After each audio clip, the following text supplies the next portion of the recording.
without further ado, there was a great presentation actually yesterday, I think you presented. I did. Great presentation yesterday. So if you are looking for one of the cool new features in R20, you saw some stuff with Chris Schmidt on fields and volumes. Now a real in-depth look at how you can use volumes in your workflow to create some amazing, amazing everything. I'm pretty impressed. Pretty impressed there. Thanks, man. Thanks, Matthias. Coming up, ladies and gentlemen, welcome to the stage, Thomas Brown from Vessel Studios. Awesome. Thank you, Matthias. Thanks to Maxon for having me. Thanks, guys, for coming to listen. My name is Thomas Brown. I'm a medical artist. Can you guys hear me okay? I work for a company called Vessel Studios, and we make medical illustration, animation, interactives, and VR for the pharmaceutical industry for the most part. So I've been using Cinema 4D for at least 15 years. I wake up with it every morning. It's the last program I turn off every night. It's one of my favorite things to play in, to work in. Really something that always keeps me motivated. And of course, they're always coming out with new features that are really fun, useful features. So when I first saw R20's volumes and fields, some of my favorite medical art came to mind, and it's some of these images up here. These are by a histologist, a scientist artist by the name of R.V. Christic, and this is from a book called Human Microscopic Anatomy. I first saw these images in school a long time ago. One of my professors, the great Andrew Swift, gave me this book and said, check this stuff out, and I just fell in love with these shapes. Any of us who work in 3D, we look at this stuff and we see these wonderful 3D shapes, and this is the kind of stuff that a lot of us like to build. And what this is the histological level of anatomy. So it's kind of what exists between cells and organs, and it's made up of cells, as you can see. But what's really beautiful about this is it's kind of like this 3D puzzle where you've got all these shapes and they all intertwine and they fit together perfectly. There's almost no negative space. If there is, it's just sort of been dissected away. So forever I've wanted to build stuff like this, but it always just sort of felt daunting how to get started, the actual act of like modeling something like this. So when I saw volumes and fields, I thought, well, maybe there's a workflow, there's a technique that can allow us to start building shapes like these. So I've been playing with it for a few months and have started to discover some neat stuff. I'm going to show you guys two techniques today, and we're going to go through a couple builds to show those techniques. The first is manipulating a 3D noise using a shader field in the volume generators. And the second is taking sort of complex structures and hollowing them out to sort of add another, sort of like this image, for example, creating this shape, but then hollowing out this inner space and slicing it off to add this level of detail. And doing that using the different modes within the volume builder. So we're going to jump in and just work through 4 or 5 builds. Okay, so this is the first one we're going to look at. And what we've got here is 3 layers of 3D noise.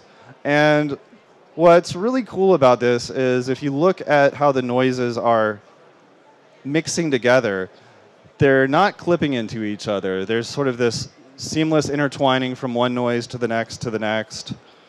And then at the top, it sort of flattens out. So we're definitely a little bit. So I'm going to turn off these 2 top layers, and we're just going to look at the bottom one, and then we're going to build this from scratch. So you can see we've got this 3D noise, and it starts out solid on the bottom, and it kind of gradates to nothing as we go up. And we're going to look at how to do that. So again, we're just going to kind of start from scratch and go through the basics of setting this 3D noise up. So the first thing I'm going to do is grab one of the new volume builder generators and then a volume mesher. The builder is what generates the voxels, and the mesher is what creates the polygons based off those voxels. I'm going to put the builder in the mesher and then go over to create field and create a shader field. Now I could just drop that in the volume builder object drop box, but to keep things a bit more organized, I'm going to drop it beneath the objects, the actual volume builder, and it will load it into the volume builder objects, and I can go in here and adjust some of the settings. The first thing I'm going to do is go to the actual shader field, go to shader and add a noise, and immediately it's going to generate a mesh based off of that noise. Now we're going to make some modifications to this noise so it looks a little bit cleaner. I'm going to change the global scale of this to 250%. And then so we get a nicer, cleaner mesh, I'm going to adjust the voxel size to 4 centimeters. And that gives us sort of a nice, clean 3D mesh, 3D noise mesh very quickly. You know, this is something we've used plugins in the past to create something like this. And this is kind of like the stopping point. We're like, wow, this is amazing that I've gotten this far already. But this is just kind of the base, and this is where I want us to try to push further and really be able to understand how we can start manipulating these things to get kind of anything we want out of them. So the first thing we want to do is create that gradient. And I actually want to move this, but when I move this mesher, you'll see the noise moves with it. And so if we look on the volume builder shader field, we've got some settings down here. This box size represents how tall or how big the actual box is. And then we have override box matrix. And I've got some boxes already placed here to the position of that box. So that's what I want. I'm just going to hide that box since I'm just using that to position the 3D noise. And then I want to make this a little bit taller so we kind of have room to create that settings. And under box size, I'm just going to set the Y to 400 centimeters. And now we've got a nice little 3D noise setup to create that gradient. So how do we create that gradient? The nice thing about Cinema 4D is when they come out with new features, they mesh perfectly with things we've already been using. You know, so it's not like we have to relearn a bunch of stuff. You can always take features, settings, and plug them into these new features and discover new things, and they always work together seamlessly. So as we're used to working with shaders and noises, we use the same idea to adjust the noise pattern within the shader field. So if I go to the shader noise, I'm just going to add a layer here. And I'm going to use an actual shader gradient to create that gradation from 3D noise to nothing. So I'll create a gradient. And we need to mix this. So it's revealing the noise. And then as we get to the low value, the mesh is disappearing. So a nice mixing mode for that is multiply. We'll set this to multiply. Where are you? Right there. And then go into the gradient, and we need to change this to a 3D linear gradient. And you'll see it immediately takes effect. But we want that gradation going from bottom to top of the y-axis. So we're going to set our x start and end to 0. And then I'm going to set my y start to around 800. And then we get that nice effect. So we're gradating linearly, and we've got our knots here that are controlling our low value where we can see the 3D noise, and our high value, or our high value at the bottom where we can see our 3D noise, and our low value at the top of our model where it gradates and vanishes. And I can move that knot or animate this to get this really cool kind of growth effect, you know, that we could keyframe to show this 3D noise growing. So I think this is a nice way to sort of begin to see how we can actually work with these 3D noises. And now if I turn on to my next layer, you'll see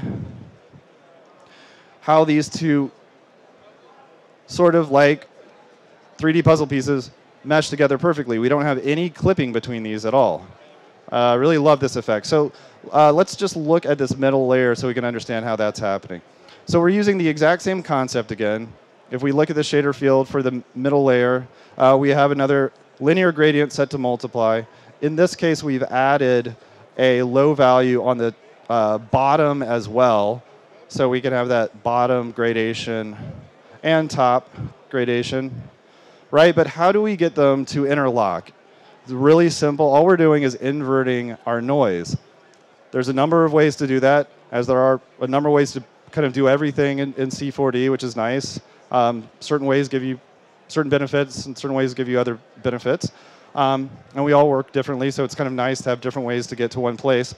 But I think the simplest way to do this is to just invert the low clips and high clips in your noise settings. So if we switch this back to how it is by default, and then I turn on my bottom layer, you can see these noises register going to that noise and flipping the high and low values. And we get that nice, seamless perfect registered intertwining of these 3D noises. So let's turn on the top one. We've got something different going on here. So we've got that same gradation 3D noise, but on top, wanted to add a little bit more control and make this sort of flatten out. So when I was making this, the idea was kind of like modeling a layer of skin. And in medical art, when we do something like skin, typically we simplify it a lot in 3D. It's just simple 3D layers, maybe a little bit of undulation. But in reality, this is much more what it looks like in the human body. Everything is twisting and folding like crazy. It's all about maximizing surface area. So that was kind of the idea, and then I wanted to see if we could kind of create the surface of this skin. So again, the same setup as before. If we look at this top layer, we've got our noise. Now this noise is set to the same settings as this bleed. And then we just added on top another gradient, linear gradient, and we set it to add. That way this high value is just filling in rather than disappearing. And I can dial that back so we make this skin a little bit more flat and solid, or dial it this way to pull more of that 3D noise into it. So I kind of got to this point and liked this, but I thought, okay, what would be really useful is to be able to make a 3D noise sort of morph from one noise pattern to another noise pattern. So let's try and set this up here and see if we can achieve that effect. I think it's a really nice, beautiful effect, really useful. To give us a little bit more room here to build that, I'm going to set this Y value to 900. So we have a little bit more room to play up there. Let me go back to my shader field, this gradient, and we'll just pull this back a little bit. So we're kind of setting up, this is the area we want to turn into a different noise. All right, so how do we do that? We do it all, again, within the shader field layer. Now I'm going to add another noise here. And immediately it's ignoring all of our settings below it. What we want to do is use this as a mask to reveal this noise on top. And you can see that immediately takes effect, and you can kind of see the smaller noise here. The one down here, I think, is 250% global scale, and up here it's 100% global scale. But let's try to add a little bit more detail. So first I'm going to go to my volume builder, and I'm just going to adjust the voxel size down to maybe 3. And that should give us a bit more detail. And then go back to my layer, and let's pick a different noise. Kind of a cool one here is Hama or Hama. And I'm going to make a few adjustments here. Obviously, this is not what we're going for. I'm going to take the global scale up to 600%. And then we sort of want the inverse of this. So we get the neat little pockets that you get with this noise pattern. So we know how to do that. We just want to invert our low clip and high clip. So let's do that and see what we get. And it's really filling this in. If you look at the noise right here, you can see it's really kind of blown out in the high value. So what we're just going to do is take this low clip way down to something like 4 or 5. And we should get a pretty good result. Now the last thing is mesh.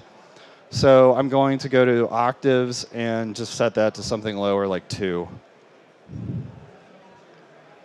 And then we get a really nice mesh of this noise. I think this one looks really, really cool, really sort of alien, fleshy. But you can see it morphs really nicely into our other noise pattern. And then again, kind of interlocks into this and into this guy, and we get this really neat little model. Super simple setup over here. Obviously, once you have this down, very, very quick to build. So you can imagine if you had, 4 more hours to work on this, the kind of model or environment you could come up with.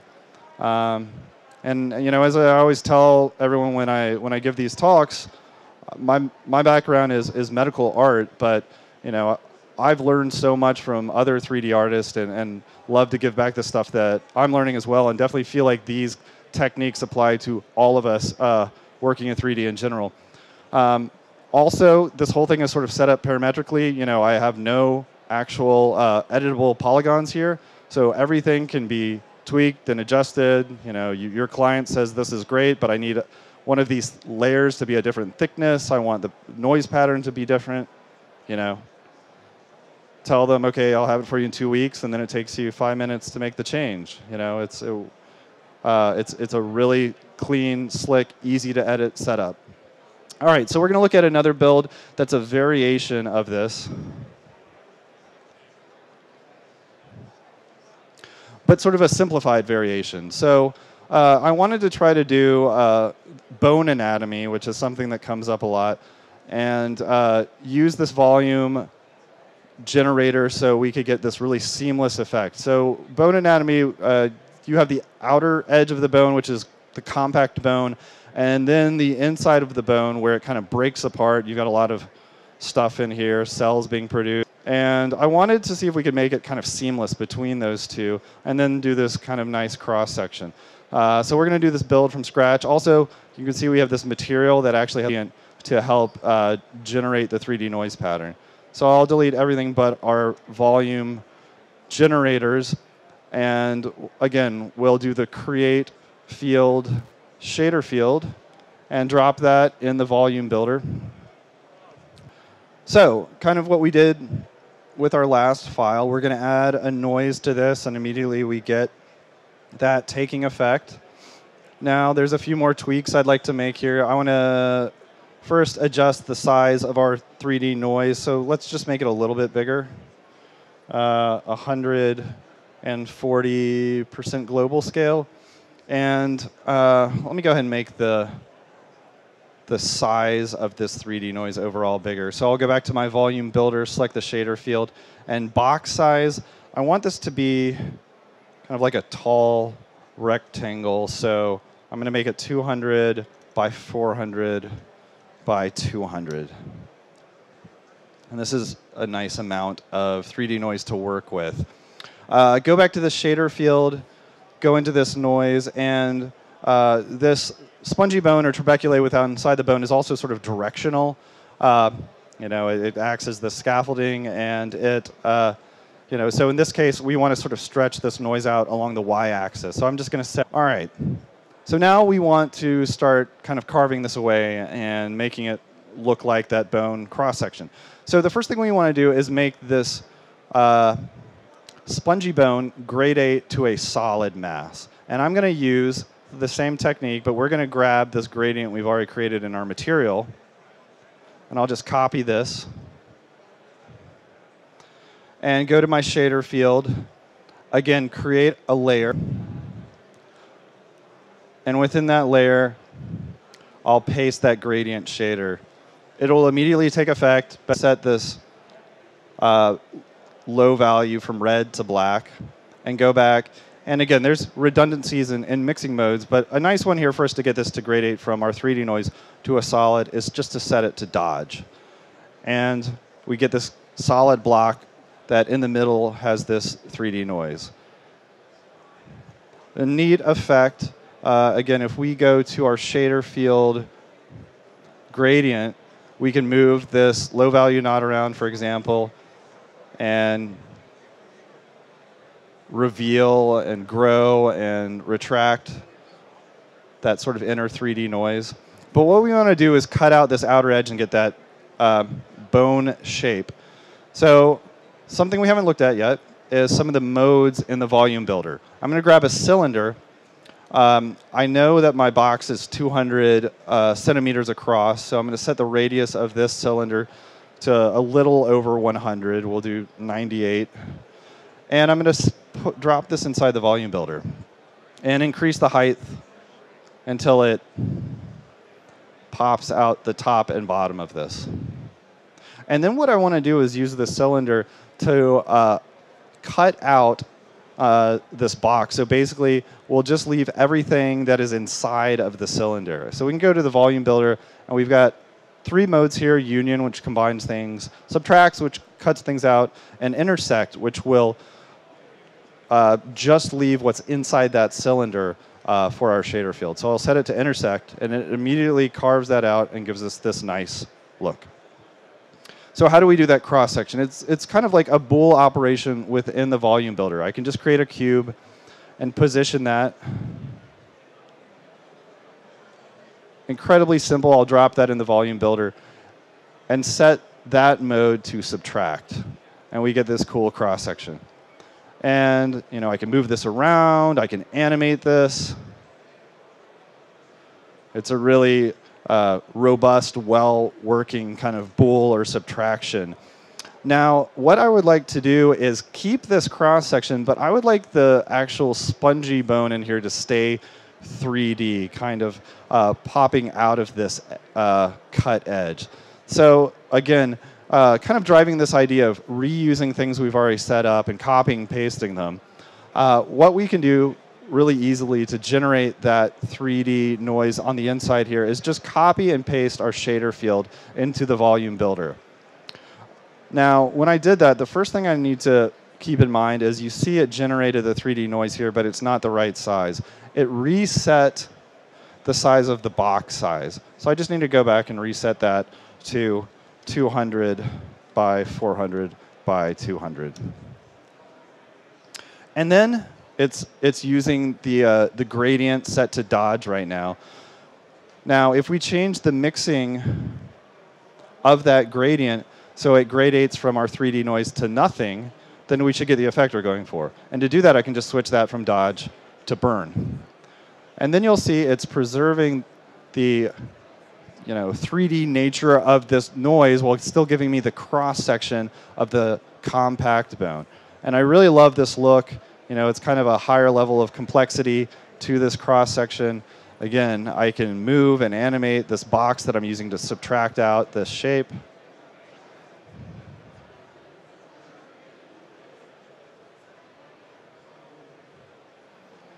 And I get this really cool, easy to manipulate, easy to work with effect. And again, I'm using one material here and just a super, super simple setup.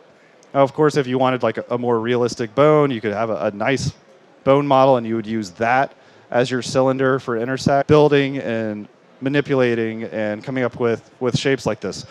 All right, so we're gonna look at another technique now, and then we're gonna kind of combine these two. But what I want to show you guys is how we can start taking these 3D noises or any object and hollowing them out to add this extra level of detail where, like in the human body at this microscopic level, you have this a lot where you have shapes like tissues, lobules, glands, vessels that have an inner and outer surface, and then they're filled perfectly with objects that kind of fit like puzzle pieces into those shapes. So we're going to do this build really quick. This was also very much kind of a happy accident. When I started exploring these techniques, really didn't know what to expect. And this was one where when I first set this up and looked at it, it definitely sort of a wow moment that this was a really cool look. All right, so I'm going to delete this guy, and we'll just start from here. Again, we're going to go through that same setup of creating a shader field, dropping it into our builder mesher setup. We're going to create a noise. And we're going to make this noise a little bit bigger. We'll go to 400%. And let's make, get rid of you. Let's make our box size 200 centimeters by 200 centimeters by 200 centimeters. And make the detail, oh, that's good. Our voxel size is set to 5. That will give us a nice clean mesh. Okay, so how do we hollow out this structure and then reveal sort of that inner layer of the structure? We're going to look at a new object within the volume builder, and that's the reshape layer. So I'm going to make a reshape layer, and let's take a look at the settings of that. There's two filter types, dilate and erode, which will sort of add a thickness to it, the skin of your mesh, or dial that thickness back, or close open, and that will kind of take these openings here and pull them in or stretch them out. So we're going to use dilate and erode. And we just want to add some thickness to the skin. I'm going to set this to 7 centimeters. And you'll see if I turn this on and off. Here's our copy, pasting, using different modes. We're just going to take our same shader field and copy and paste it into the volume builder. Go to the volume builder mode, and for that shader field, we're going to set this to subtract. Now, again, the thing we need to remember is within our volume builder, this shader field box size, it was 200 centimeters cubed. We want to make sure this one is the same. So let's set that to 200 centimeters cubed. All right. So this object is hollow, but we can't see that yet. So let's again do a subtraction or kind of bool within volume builder to see that. I'm going to create a cube, drop it into the volume builder, and set that mode to subtract. So we immediately get this cool inner structure. And as soon as I saw this level of detail, there was definitely this, wow, okay, this looks like a lot of the structures that we're always trying to model at that sort of tissue level or histological level. And when I slid the cube, you get this kind of cool, let's go to move mode, almost like a CT scan or something as you're passing through this tissue or organ. But a really beautiful effect. And we can keep playing with this setup and add new levels of detail and complexity to it. So I'm going to now copy the entire volume mesher, and we're going to make some adjustments. So I'm going to copy and paste that. Let's put this other material on it so we can see what is going to happen here. And for now, I'm going to turn this cube off, and within the volume builder, I'm going to delete this shader field that we were using to hollow out the noise, and just leave this one. And now I have this reshape layer. I can take this reshape layer and reduce this down to maybe -1. And we can look at our setup now and see how that 3D noise fits perfectly inside our hollowed out exterior 3D noise. I can turn the cube back on and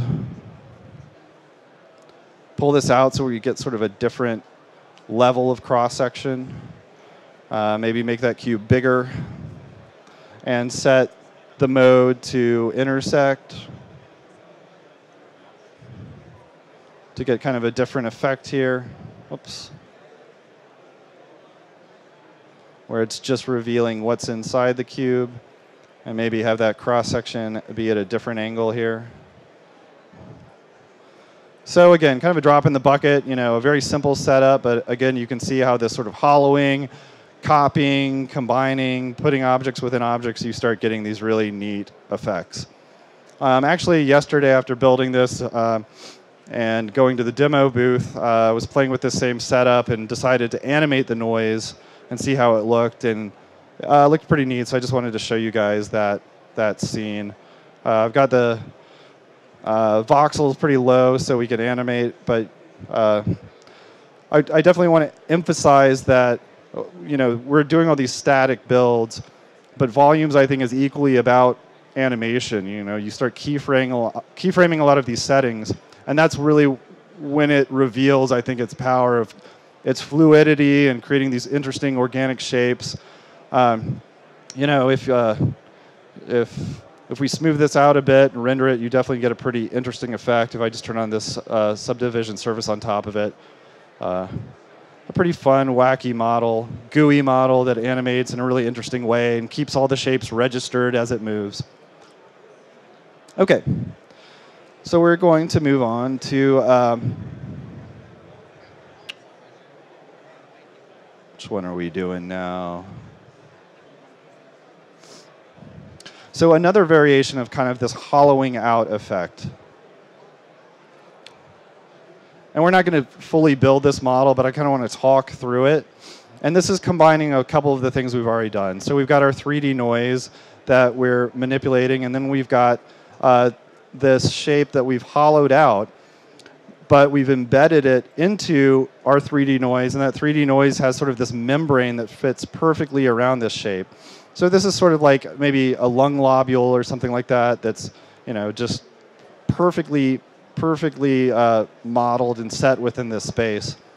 So what I want to show you guys really with this file is how I think it's important for us to keep in mind the past ways that we build things and how that integrates really well into volumes. So I'm going to turn off this top setup, and we're just going to look at the bottom setup. I'm going to turn off our volumes, turn off the cube, and just look at this setup right here. So we've got a bunch of spheres here, and we're just using a cloner. A lot of us are very familiar with MoGraph and cloners, and we're cloning those spheres along a spline. And then we're slightly offsetting those spheres using a random effector, putting them in the volume builder mesher to get this nice mesh, and then using the same subtraction method. If you look in here, we've just copied and pasted this cloner, and instead of using a reshape layer, I'll turn this on. It's hollowed out, I promise. You can't see it though. If you look at our sphere for the outer layer of the mesh, it's set to 100 centimeters radius, and what's doing the hollowing out is set to 66 centimeters. And now we just turn on our cube that we have set to subtract, and we get that nice sort of bool cross-section. So then what I did was just basically copy and pasted this entire setup into our second setup. So I'll turn on this mesher up here and turn on our first cloner. And we just increased the sphere size and wrapped this entire first build around this new volume mesher setup. Then added a shader field. And that shader field is set to union. So the two spheres and 3D noise are just meshing together nicely. And then, actually before I show you that, I'll go ahead and turn on the cube so you can see us slicing that second build out and revealing that inner structure of this mesh. And the one thing we haven't done is hollowed out our spheres on our second build. So again, that same idea. If we look, we just have this second cloner that we've copied and pasted, set to subtract. I'll turn that on, and you'll see it'll hollow out that space. And so because we're using the same cloner setup, everything registers together perfectly. Now, a couple nice things about this. You know, if this was something we built, sculpted by hand, it would be very challenging to modify if, for instance, the client came back and said, this looks great, but I'd like this entire lobule to be located in a different place. You know, it would be a nightmare. But in this case, this whole thing is being controlled by the position of this spline. So let me try and do this. The voxel settings are pretty low here, but I'm just going to drag that spline up, let it refresh, and it will actually reposition everything perfectly, keeping our whole setup nicely built, nicely together, everything meshing together perfectly. Another cool thing is the offset of these spheres, as I mentioned, is controlled completely by this random effector, which is loaded, the same random effector is loaded into all of these cloners. So I can change any settings on that. The seed settings are an easy one, just to reposition those, and it will just give us a different composition of spheres. But again, preserving our entire build and how all of that works together. So again, simple setup. Something like this takes under 30 minutes to do, but you can imagine it took 8 hours. You know, you had a complex organic environment you wanted to build. This would be a really fun technique, I think, to dig in and spend a day coming up with something really fun, really unusual. You know, you can fly your camera through all of this stuff. There's just so much detail to it. You know, really getting in there and looking at how it all works and fits together. Okay, I'm going to show you guys one more build. This is one of my favorites in this presentation. It was definitely just sort of a happy accident. I'd sort of been doing this idea of hollowing out, copying and pasting, wrapping, hollowing, and wanted to try to build some sort of cellular structure. Always like to try and do a new way to build a cell. But using a technique where we had multiple objects kind of wrapped around each other to create, you know, sort of this simple organism or something that looks like it's made up of multiple organisms or creatures kind of wrapped around each other. And this is built using hair, which means it utilizes all of the forces and dynamics associated with hair. So you know this is going to have really robust ability to animate in some really fun ways. So we're going to build the whole thing from scratch. And to start, we're just going to create a sphere that we're going to add our hair to. I'm going to use an icosa, and we're going to make this guy kind of small. I'll make it 35 centimeters. And then we'll go to our simulation menu and go to hair, add hair. Let's adjust our hair settings a little bit. I want my guides and my hairs to match up. So I'm going to do 66 guides. And we need some segments because we're going to make these hairs a little twisty. So let's make both our count for hair and guide 66 and segments 22. Let's make these hairs a little bit longer, maybe 500 centimeters. Okay, I think that should be good for the number of tendrils we're going to create. Let's make sure, if I click play now, this is all going to flop down. It has gravity. So I'm going to go to forces and set my gravity to 0. And let's get this hair looking a little bit wavy. So I can go to the hair material, and we'll just turn on frizz and kink. 2 nice settings for getting nice, crazy, wavy hair. It should update.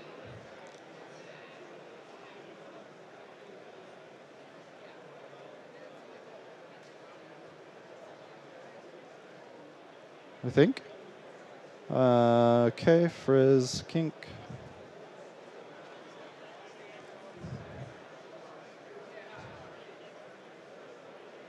Well, I think it will. Let's keep moving. And I know I'm going to want this kink setting to be a little bit lower. Let's click play and see what we're getting here.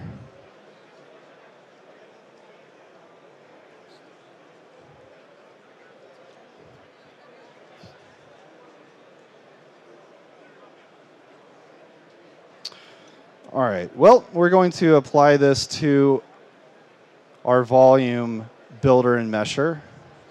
So I'm going to do the normal builder mesher setup, put the builder inside the mesher, and then put the hair inside of that. And I just remembered what I'm missing here. I need to make sure I'm generating splines. So I'm going to go to spline under generate and turn that on, and there we go. That's what we were missing. So now it's actually generating a mesh based off those hair splines. So we immediately get this really cool, complicated, interesting build, again, that's going to react to any of the forces or dynamics we want to play with the hair. All right, so I'm going to add a material to this guy. And then we're going to do this idea, again, of copying this setup and hollowing out another shape and making it all sort of wrap and register perfectly with these tendrils. So I'm going to copy this entire volume mesher. I'm going to go ahead and put a different material on it so you can see once we start working with it. And then we're going to use the reshape layer again. So I'm going to add a reshape layer on top of this, and we'll offset that to like 22 to make these a little bit thicker. And then I want to hollow out the inside of these, but I want control of the inside thickness or how hollowed out this structure is. So I'm going to use another reshape layer. First, I'm going to copy and paste my hair so we can use that hair as our subtraction.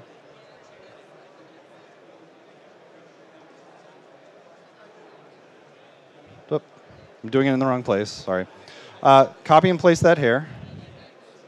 And then in the volume builder, I want to add another reshape layer so I can control the thickness of that hair. Now, if I add a reshape layer right on top of this, it's going to affect the entire mesh below it.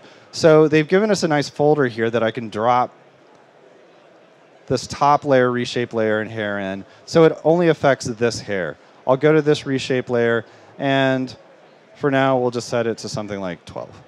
All right, so we set this hair layer to subtract, and now these tendrils are hollowed out. But again, we can't see that yet. We need to do some sort of subtraction or bool operation so we can see that.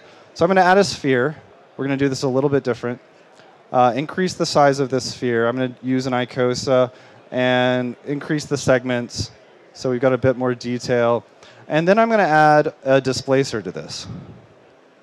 And we'll drop the displacer in. And this is a deformer that will allow us to make the surface of this sphere kind of wavy.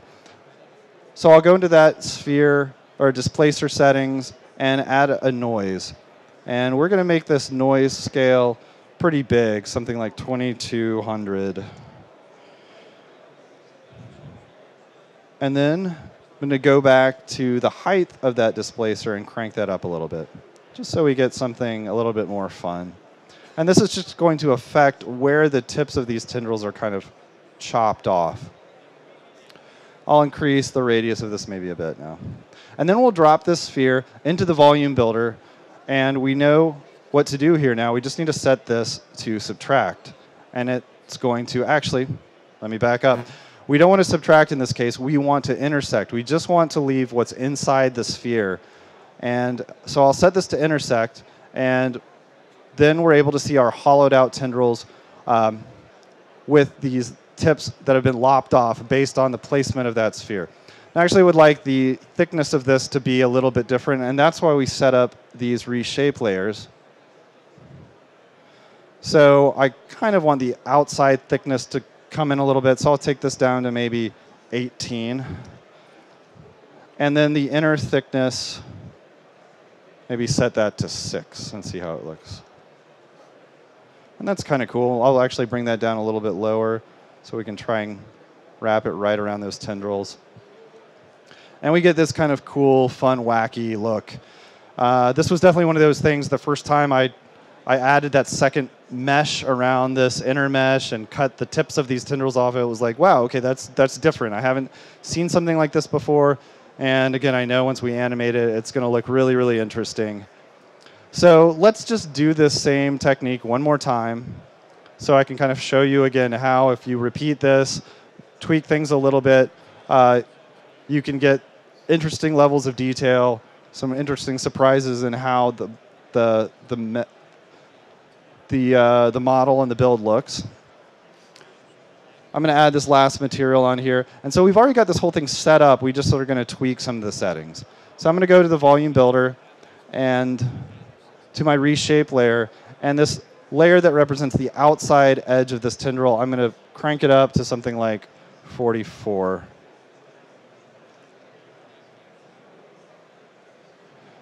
And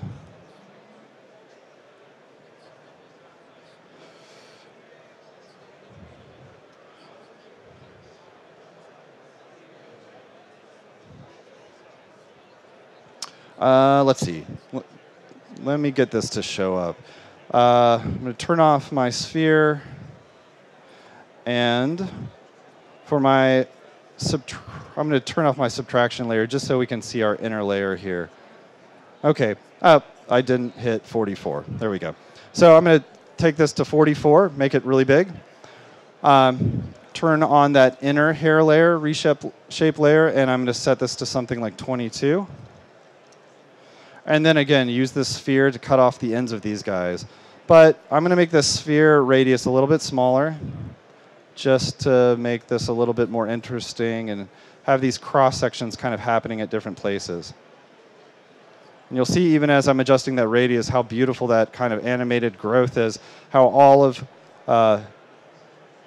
these meshes just sort of fit perfectly around each other. So we can do something about like that. Maybe make this outer reshape layer a little bit thicker, 55. And then the last thing I want to do to this, you see we've kind of got some hard edges here. It would be neat to make this final wrapped layer a little bit more blobby.